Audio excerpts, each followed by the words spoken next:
Hello everyone, मेरा नाम ब्रिजेश मौर्य है और आपका स्वागत है बीएम लॉ क्लासेस में। आज का हमारा चैप्टर है लेसन 17 जो है overview of custom act of tax law CS executive. Start करने से पहले अगर आप तक अभी भी आपने चैनल सब्सक्राइब नहीं करा सो प्लीज सब्सक्राइब कर ले और जिससे आपको रेगुलर वीडियो मिलती रहे और आप पढ़ते रहें। स्टार्ट करने से पहले एक और बात, आपकी बुक में कोई और टैक्स रेट है, मेरी बुक में कोई और टैक्स रेट है, तो कृपया अपनी बुक का पढ़ें, ना कि मेरी बुक का, ना कि मेरे भी का, क्योंकि हर 6 महीने में आफ्टर 6 मंथ हमारी जो आईसीएसआई है वो जो बुक है उसका स्ट्रक्चर उसमें कुछ एडिट करती रहती है और कुछ इंक्लूड करती रहती है। और हमारा जो टैक्स लॉ है वो हर साल, हर महीने या कभी भी नोटिफिकेशन द्वारा अमेंड होता रहता है। तो इसलिए हर 6 महीने में आईसीएसआई चेंज करती रहती है, बुक के मॉड्यूल में कुछ एडिट करती है, कुछ डिलीटेड करती रहती है। तो अपनी बुक का देखें, अगर आपकी नई बुक है तो अपनी बुक का देखें, अगर आपकी बुक पुरानी है तो मेरी बुक का देखें। इसलिए अगर कोई टैक्स रेट चेंज हो तो कृपया ध्यान दें कि अपनी बुक का गौर करें, अब अगर नहीं है तो, अगर पुरानी है तो मेरी बुक का ध्यान दें। आज की वीडियो में स्टार्ट करते हैं। चलिए पढ़ते हैं आगे कस्टम लॉ एक्ट एप्लीकेबल का होता है। कस्टम लॉ मान लिया जाए कि कोई भी, ऐसे कि सिंपल लैंग्वेज में, अगर कोई भी इंपोर्ट या फिर एक्सपोर्ट करते हैं, कोई भी एक्सपोर्ट करते हैं तो हमें कस्टम लॉ एप्लीकेबल, वहां पे कस्टम लॉ एप्लीकेबल होता है, उसी से रिलेटेड हम यहाँ पढ़ेंगे। अब इस कस्टम एक्ट में दो एक्ट पढ़ेंगे। सबसे पहला एक्ट जो होगा हमारा होगा कस्टम एक्ट 1962। क्या होगा? Custom act 1962। दूसरा जो एक्ट होगा वो होगा हमारा कस्टम टैरिफ एक्ट 1975। दो एक्ट होंगे इसमें हम पढ़ेंगे, पहला कस्टम एक्ट 1962 और दूसरा जो होगा कस्टम एक्ट 1974। कस्टम एक्ट की इंट्रोडक्शन की बात करते हैं। पहला, custom duty is an indirect tax. ये क्या है? इनडायरेक्ट टैक्स है। कस्टम एक्ट क्या है? ड्यूटी क्या है हमारी? इनडायरेक्ट टैक्स है, impose under the custom act formulated in 1962। The Custom Act 1962 is the basic statute which govern the entry or exit of different category of vessel, aircraft, goods, passenger, extra। ये कहाँ पे applicable होता है? जहां पर whistle, जैसे जहाज से रिलेटेड, जहाज, एयरक्राफ्ट, कोई भी हवाई से, गुड से, पैसेंजर, जहां पे इंपोर्ट या एग्जिट या एंट्री करते हैं वहां पर ये एप्लीकेबल होते हैं, फिर उस चीज को गवर्न करता है।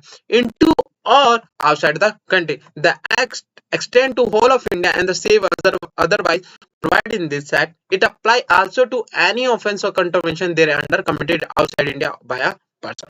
Now, Custom Act 1962 not only regulate the levy and collection of duty, ये केवल टैक्स कितना लगाना है या फिर कैसे कलेक्ट करना है इसकी बात नहीं करता, but also serve the equality importance purpose like regulation of import and export, protection of domestic industry, prevention of smuggling, conservation and augmentation of the foreign exchange, ये सारी चीजें भी ये रेगुलेट करता है। नाउ रूल एंड रेगुलेशन की बात करते हैं तो rule making power is delegated to central government. यहाँ पर हम ये पॉइंट ध्यान देंगे कि रूल मेकिंग पावर किसे दी गई है? सेंट्रल गवर्नमेंट को। While the regulation making power delegated to the central board of indirect tax and the custom. किसको? Central board and indirect tax and custom को। रूल मेकिंग पावर दी गई है सेंट्रल गवर्नमेंट को, रेगुलेशन मेकिंग पावर दी गई है CBITC को। Now difference between the rule and regulation. Power to make rule 156 के अंदर मिलती है और पावर टू मेक रेगुलेशन 157 के अंदर दिया जाता है। अथॉरिटी किसके पास है? सेंट्रल गवर्नमेंट के पास है और सीबीआईसी के पास है फॉर द रेगुलेशन। पर्पस क्या है? सपोर्ट द एक्ट को सपोर्ट करेगा और ये क्या करेगा? सपोर्ट रूल एंड एक्ट को, दोनों को सपोर्ट करेगा।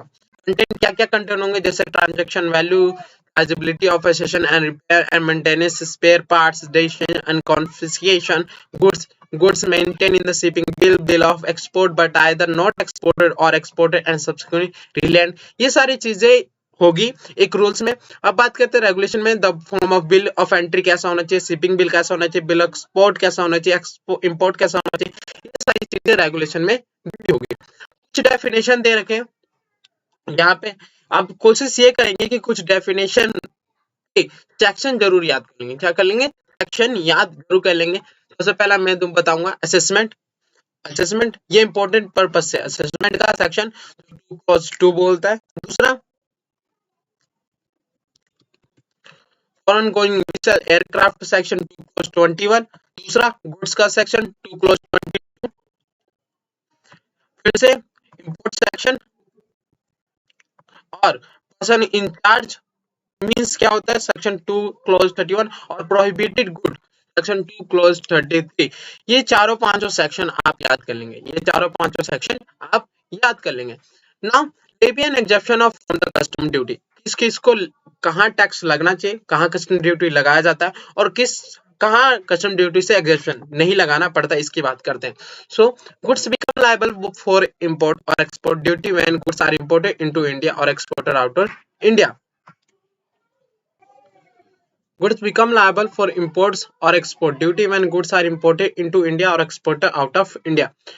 कोई भी गुड्स जब इंडिया आता है या फिर इंडिया से बाहर जाता है उस पे कस्टम ड्यूटी लगाई जाती है, लेवी इज द स्टेज, यहां से याद रखेंगे, levy is the stage where the declaration of such liability is made and the person or property in respect of which the duty is liable is identified। Levy क्या है, एक तरफ से वहां वो स्टेट है जहां पे एक आदमी को, एक पर्सन को कहा जाता है कि आपका दायित्व है कि आप यहाँ पे टैक्स पे करेंगे, आप यहाँ पे टैक्स पे करेंगे। if the government is satisfied that is necessary in the public interest to do so, it may by notification in official gazette exempt the generally either absolutely or subject to such condition as may be specified in the such notification good of specific description from the whole or any part of the custom duty liable thereon। यहाँ बोला गया है कि central government जब उसे लगता है कि पब्लिक इंटरेस्ट के लिए bye the notification in official gazette उस गुड्स को एग्जाम्प्ट कर देगा फ्रॉम द कस्टम ड्यूटी, उस पे हमें कस्टम ड्यूटी नहीं पे करना पड़ेगा जब central government by the notification for the public interest के लिए उस गुड्स को एग्जाम्प्ट कर देगा from the custom duty. Now अब according to section 12 custom act 1962 is the charging section। custom act क्या है, charging section which is a basic for the levy of tax as per the section 12 custom duty is imposed on the goods imported or exported out of India as per the rate provided in the custom tariff act 1975। Custom direct जो कौन से कुछ goods पे कितना tax लगाना है वो custom tariff act 1975 में दिया हुआ है। Another any law for tamping force, this can be analyzed as below। custom duty is liable on the goods whether the such goods are import or export outside India, levy subject to other provision this act or any other law। the rate of the basic custom duty are specified under the tariff act 1975 or even the goods belonging to the government are subject to levy through तो they may be exempted by the notification. जो भी goods government से belong करता है वो उस पर tax लगाया जा सकता है, मगर कुछ ऐसे गुड्स हैं जो बाय द नोटिफिकेशन द्वारा एग्जेम्प्ट करे गए from the levy of tax. Now अब कस्टम टैरिफ एक्ट 92 शेड्यूल है। पहला शेड्यूल क्या बोलता है यहाँ पे याद रखेंगे, tariff rate for the imports good known as import tariff, and दूसरा शेड्यूल 2 जो tariff rate for the export goods known as a export tariff. ना अब हम बात करेंगे कस्टम ड्यूटी, कुछ टाइप ऑफ कस्टम ड्यूटी दे रखे हैं यहाँ पे, ये भी याद रखेंगे कि कितने प्रकार के हमारे कस्टम ड्यूटी होते हैं और कौन से कस्टम ड्यूटी कहते हैं। सबसे पहला बेसिक कस्टम ड्यूटी क्या होता है, so levied as a percentage of value as determined under section 14 subsection 1। ये परसेंटेज ये जो बेसिक कस्टम ड्यूटी है वो वहां लगता है जब हम सबसे पहली बार टैक्स लगाने के लिए वैल्यू कैलकुलेट करते हैं, तो उसके टाइम बेसिक कस्टम ड्यूटी सबसे पहला ड्यूटी लगाया जाता है। Could be levied as a standard और प्रेफरेंशियल रेट। अब ये जो गुड्स है उन पे दो तरीके से बेसिक कस्टम ड्यूटी लगता है, पहला स्टैंडर्ड और प्रेफरेंशियल रेट। ये दोनों रेट गवर्नमेंट द्वारा बताई गई है बाय द नोटिफिकेशन कि किस पे हम स्टैंडर्ड रेट लगाएंगे, किस पे हम प्रेफरेंशियल रेट लगाएंगे। Onus is a person to substantiate with the supporting evidence that the goods are chargeable with the preferential rate of duty। यहाँ से honest is the person, ये पूरा स्टेटमेंट यहाँ लग लेंगे।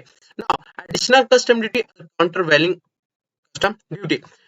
It is equal to amount of excise duty on the like goods manufacturing और produce in India. जब भी कोई गुड्स मैन्युफैक्चर होता है या फिर प्रोड्यूस करा जाता है इंडिया में, उसके अमाउंट पे जो ड्यूटी लगती है, एक्साइज ड्यूटी लगती है, उसके बराबर की एडिशनल कस्टम ड्यूटी और काउंटर वैल्यू ड्यूटी होती है। Under the under the GST regime, this duty is sum under the GST and the additional duty IGST is payable on the assessable value plus basic custom duty। अब इन्होंने बोला कि additional custom duty और counter valuing duty जो है वो GST के संग इंक्लूड कर दी गई है, जोड़ दी गई है।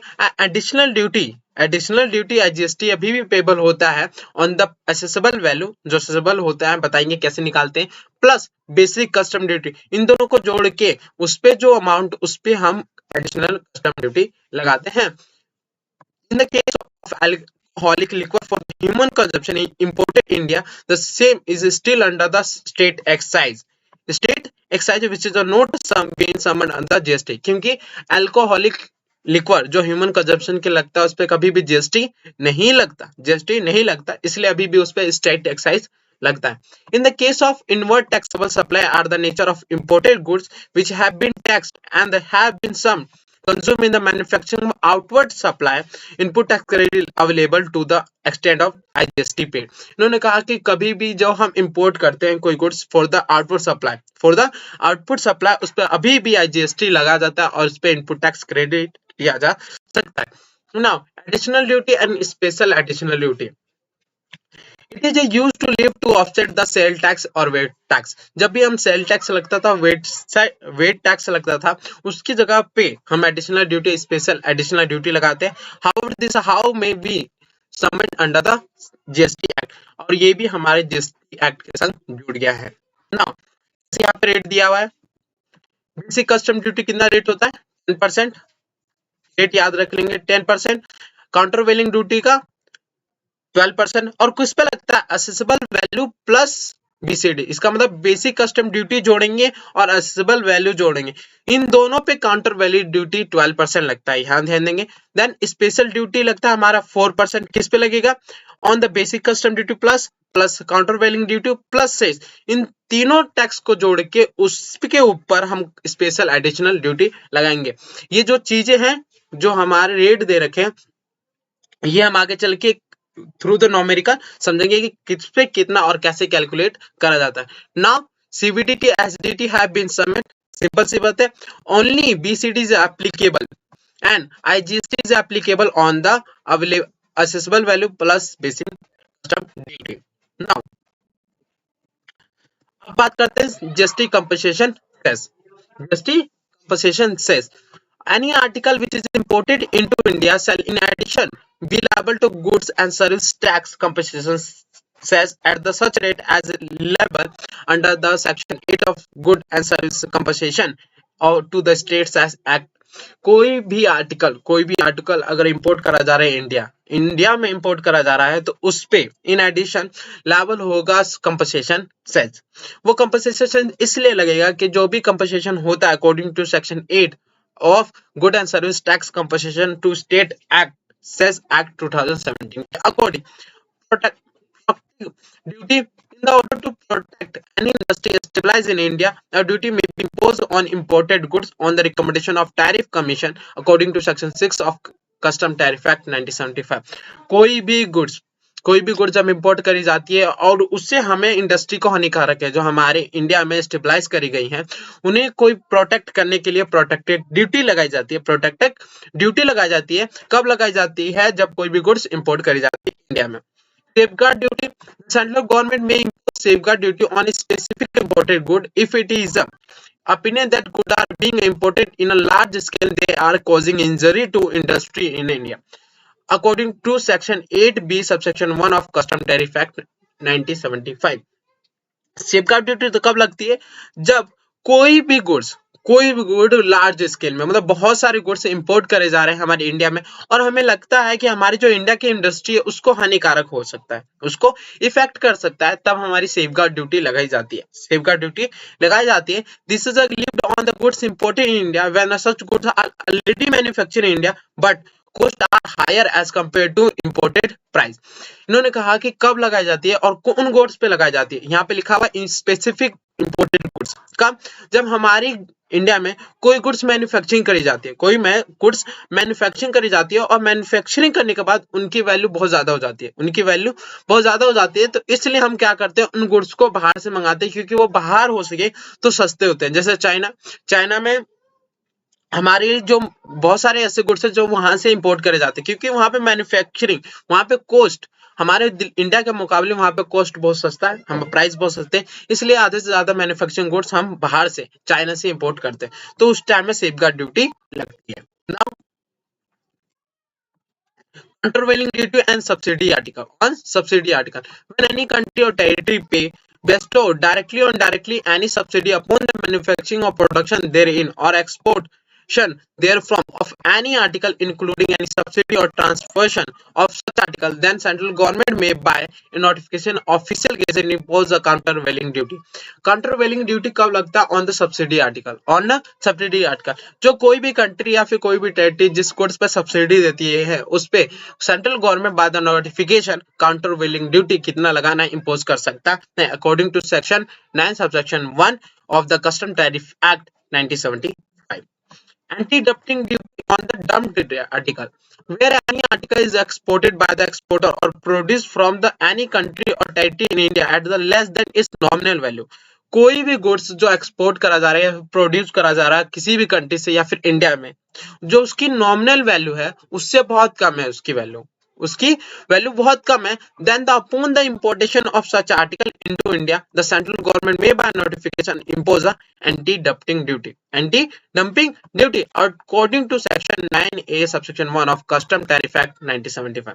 यहाँ पे जितने भी हमने ड्यूटी पढ़े इसे बहुत गौर कर लेंगे कि कहाँ कौन सी ड्यूटी लगती है, कब लगती है, ये भी ध्यान देना, कौन सी ड्यूटी, इनके शॉर्ट फॉर्म, सारी चीजें, और कितने प्रकार के हमने कस्टम ड्यूटी पढ़े ये भी ध्यान देंगे। कौन कौन सी ड्यूटी पढ़े दोबारा देख लेते हैं। सबसे पहले पढ़ा हमने बेसिक कस्टम ड्यूटी, दूसरा additional custom duty, countervailing duty, additional duty, special additional duty, then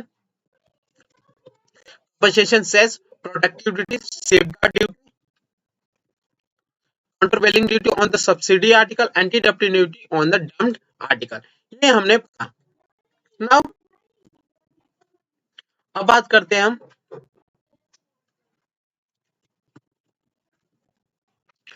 social welfare charge on the goods. जितने भी गुड्स इंपोर्ट करे जाते हैं इंडिया में उन पे सोशल वेलफेयर चार्ज लगता है, सोशल वेलफेयर चार्ज लगता है according to section 110 of finance act 2018 with effect from the 2nd February 2018. It is a duty of custom levied for the purpose of union on goods specific in the first schedule to Custom Tariff Act 1975. Being a goods imported into India, it is a levy 10% on the aggregate of the duty tax sales which are levied and collected by the central government under section 12 of the Custom Act. दो चीजें याद रखें, यहाँ पे तीन चीजें याद रखेंगे। पहला, किसके सेक्शन के अकॉर्डिंग आया? Section 110 of finance act 2018। यहाँ दूसरा, कितना चार्ज लगता है? 10% चार्ज लगता है। कितना लगता है? 10 लगता है। और किस पे लगता है? एग्रीगेट ऑफ ड्यूटी, जितनी भी ड्यूटी है उनके ऊपर उन्हें हम जोड़ेंगे, फिर टैक्स और सेस, इन सबको जोड़ के इनका हम 10% सोशल वेलफेयर चार्ज में देते हैं। किस में देते हैं? सोशल वेलफेयर चार्ज में। It is a not applicable on safeguard duty, countervailing duty, anti dumping duty, IGST and CCST compensation cess. ये किस किस चीज पे एप्लीकेबल नहीं होता? सेफगार्ड ड्यूटी जो लगाई जाती है उस पे एप्लीकेबल नहीं होता, इसका मतलब नहीं जोड़ा जाता। Countervailing duty, anti dumping duty, IGST जो लगाते हैं वो भी, और कंपनसेशन सेस लगाते हैं वो भी, उस पे भी नहीं लगता। दूसरी चीज, road and instruction says on imports good. कोई भी रोड या फिर इंस्ट्रक्शन सेज के लिए हम कोई भी गुड्स इंपोर्ट कर रहे हैं, according to section 111 finance act, it is levied as a duty of custom 8 rupees per litre on a motor speed petrol and high diesel imported into India for the purpose of financing infrastructure project। जो भी infrastructure project के लिए हम motor speed, जिसे हम petrol बोलते हैं, और हाई स्पीड डीजल इंपोर्ट करते हैं, उस पे 8 रुपए पर लीटर लगता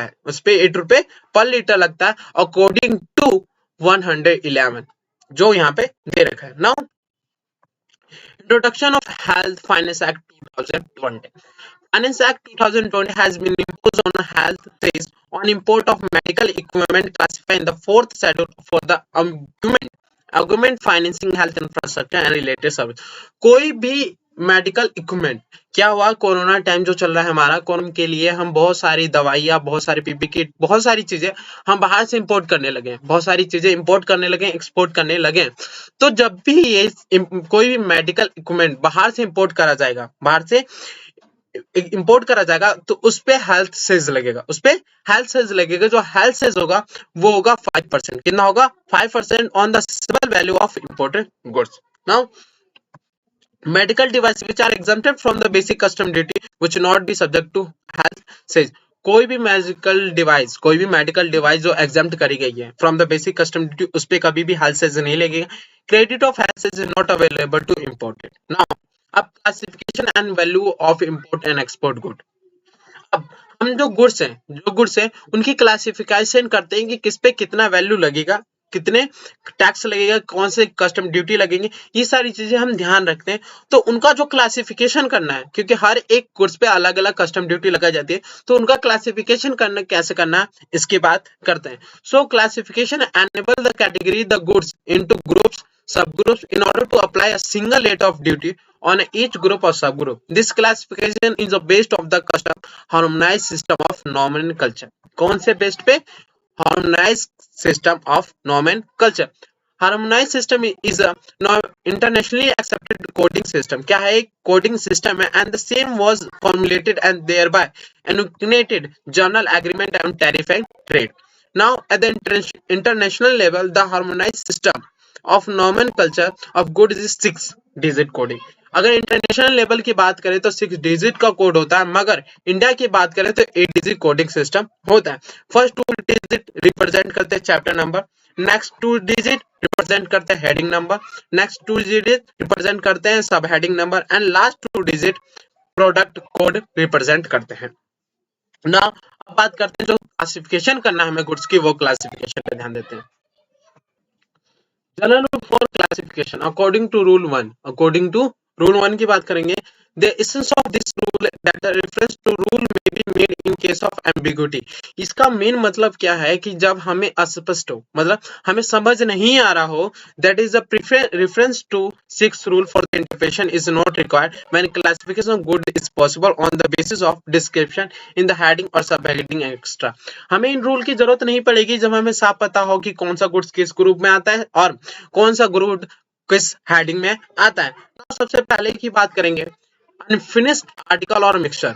अनफिनिश्ड आर्टिकल जो अभी तक फिनिश नहीं हुए और कुछ मिक्सर हैं, उन आर्टिकल की बात करेंगे, उन्हें कैसे क्लासिफिकेशन करना है। Any reference in a heading to article shall be deemed to be include a reference to that article in unfinished good.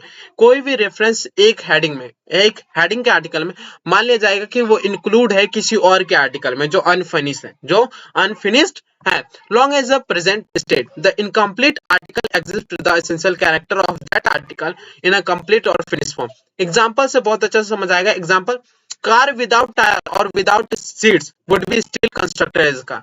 हम किसी भी कार को अगर उसमें टायर ना हो और उसमें सीट्स ना हो तब भी हम उसे कार कहेंगे, मगर एक कोई भी कार विदाउट इंजन, बट एक किसी भी कार को अगर उस कार में इंजन ना हो तो उसे हम कार नहीं कहेंगे। तो इन्होंने बोला कि जो चीजें सबसे इंपॉर्टेंट है वो हो तो उसे हम एक अलग उसमें कैटेगरी में सब हेडिंग में काउंट कर सकते हैं, मगर उसकी चीजें अलग और ना हो तो उसे हम उसी चीज में इंक्लूड करेंगे। जैसे यहाँ पे बताया गया है कि कार, अगर उसकी टायर और सीट ना हो तब भी हम उसे कार कहेंगे, मगर उसका इंजन ना हो तो उसे कार नहीं कहा जाएगा, वो अलग अलग चीजें हो जाएंगी।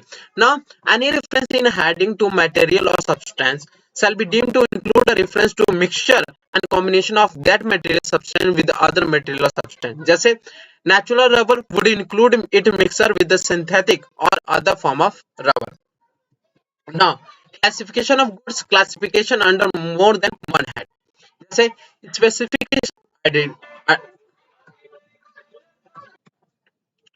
specific identification, that is a good shall be classified under the heading which is the closest to a specific description.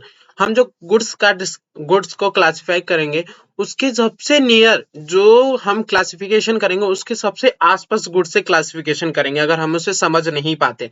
जैसे मिन T is not a separately classified but is a classification should be T.